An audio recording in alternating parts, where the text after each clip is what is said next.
希特居然偷袭秒杀了贝吉特，贝吉特靠着时光戒指硬生生从鬼门关挤了回来。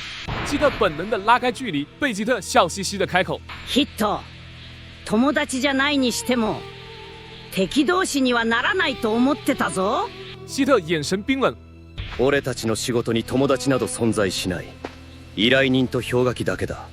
それにベジット、お前不死身なのか？”贝吉特展示着手上的戒指。これは時の指輪だ。普通の死なら2回、破壊級の攻撃なら1回だけ操作できる。贝吉特脸色一沉，眼神瞬间充满杀气。命を一つ無駄にさせやがって。残り7つしかなくなった。今日は命で償うか。それとも裏の依頼人の名前を吐け。希特根本不吃这套，直接摆好战斗架势。今日はどちらかが命を落とすしかないようだな。话音刚落，希特直接发动突袭，周围的空间和背景如同玻璃般咔咔碎裂。贝吉特满脸不屑：“古臭い時飛ばしなど通用しない。海洋拳さえ使えば速度で完封できる。”希特神不知鬼不觉地出现在贝吉特身后。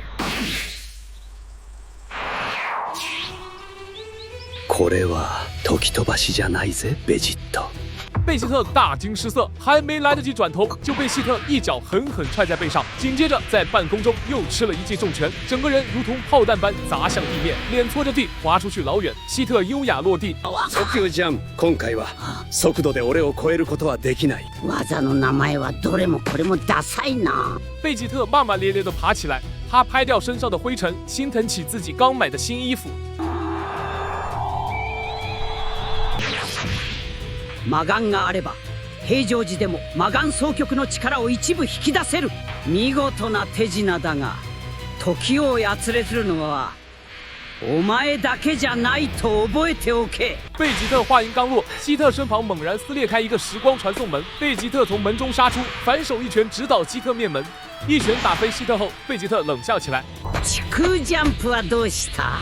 相変わらず歯が立たないな。”希特擦了擦嘴角，反问贝吉特：“どれほど先の未来まで時を飛ばしてこの奇襲を仕掛けた？どれほど先かは知らないが、この戦いの結末は見えている。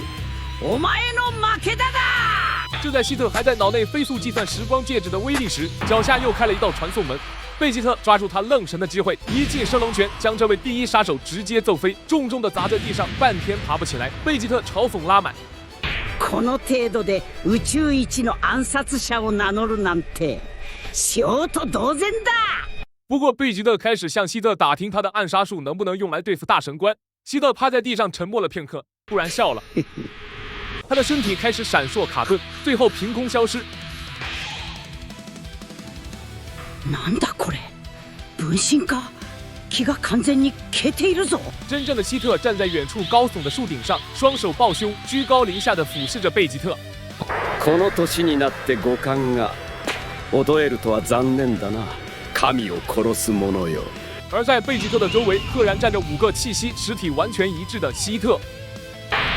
これが俺の本当の切り札、時分身だ。持っている時の指輪を全部渡すか、延々続く狙撃で命を使い果たすか、どちらか選べ。確かに俺が見た神々より手強いが、残念ながらお前は彼らより傲慢だ。チャンスをやる。文春に総攻撃を命じろ。随着希特一声令下，5道高浓度的能量光束瞬间封死了贝吉特的所有走位。就在这千钧一发之际，贝吉特展开起自在极意功，身体在毫厘之间躲避着所有光束。2根手指并拢抵在额头，一口气召唤出了比鲁斯、魏美德、奎特拉、托珀、利吉尔5道分身。这些家伙一拳一个小朋友，瞬间清平了所有时间分身。树顶上的希特都看傻了。就在希特怀疑人生的瞬间，贝吉特利用瞬间移动直接糊脸，拳头离希特的鼻尖只剩几公分。希特绝境中爆发出终极奥义时间延迟，周围的空间炸裂成无数碎片。贝吉特发现自己像是被关进了一个慢放了500倍的空间里，身体僵硬的连动一下手指都费劲。希特趁机把贝吉特手上把4枚时光戒指全撸了下来，揣进了自己的兜里。俺の手で散れるのはお前のすまれだ。下一秒，一道光束贯穿了贝吉特的头颅，然而那只是一个残影。希特慌了，四处寻找贝吉特的身影。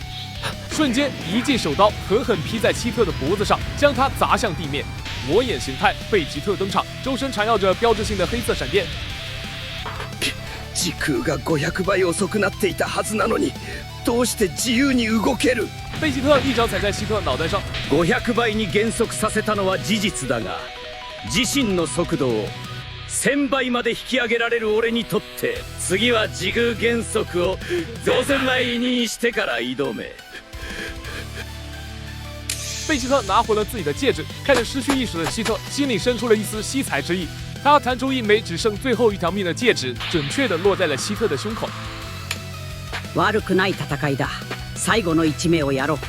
これからも新しい時の技を編み出してくれることを期待している。说罢，贝吉特召唤出天使法杖，准备去找相帕了。伴随着一道流光，贝吉特冲天而起。就在贝吉特离开后不久，希特位置上又一道时空传送门悄然打开，一双脚踏了出来，低头看着惨败的希特，发出冷笑。俺より先に手を下した奴がいたようだな。成果を横取りされるのは腹立たしいが、これで俺はあいつらに貸しができたということか。那个站在原地的身影竟然是黑悟空，他不是被拳王抹除了吗？怎么又复活了？画面一转，贝吉特终于降临在相帕的星球。どういうことだ？シャンパとその天使がどこにも姿を見せない？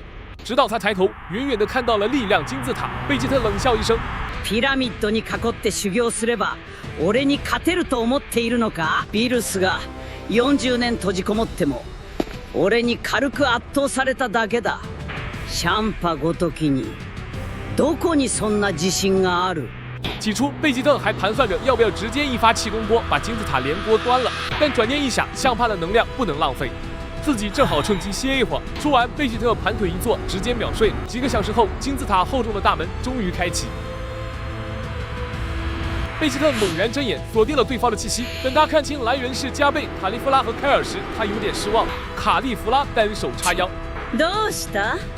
私たちに会えて意外なの？お姉ちゃん、あの人の気がすごく強い。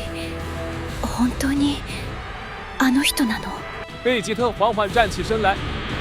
シャンパがこの3人のガキだけを差し向けて死ににに来させるとな。昼夜問わずしてお前を目覚めさせるためだ。俺は知っている。お前はそんな冷酷な人間じゃない。いつからそんな空回りしたことを言うようになった？俺が背負った苦しみなどお前たちには理解できない。お前たちには仲間や一族がいる。だが俺は何もない。サイヤ人を名乗るなら全ての力を出して俺と死闘を繰り広げろ。情けなど通用しない。加贝被这股狂暴的杀意震退了半步，冷汗直冒。卡利夫拉反手从兜里掏出了黑色的波塔拉耳环，这种耳环戴上就永远无法解体。卡利夫拉和凯尔戴上了耳环。融合战士开弗拉霸气回归，他暴毙冷笑。じじい、また会ったな。先に言っておくが、今回の戦いの結末は完全に覆る。面白くなってきた。今日来なければ新しい知り合いを紹介してやるつもりだった。そういえばキャベ、お前は超ブルーか身勝手の玉衣か。持っている全ての力を見せてみろ。面对贝吉特的挑衅，加贝闭上双眼。我领悟了一种新的力量。话音刚落，天地变色。破坏神的星球乌云密布，血红色的闪电疯狂撕裂大地，贝吉特都感到了一丝恐慌。这到底是什么鬼动静？这小子的气压正在吞噬整个星球。加贝发出震耳欲聋的咆哮，周身被前所未见的白色光芒与血红色闪电包裹，烟尘散去，最终形态加贝傲然挺立。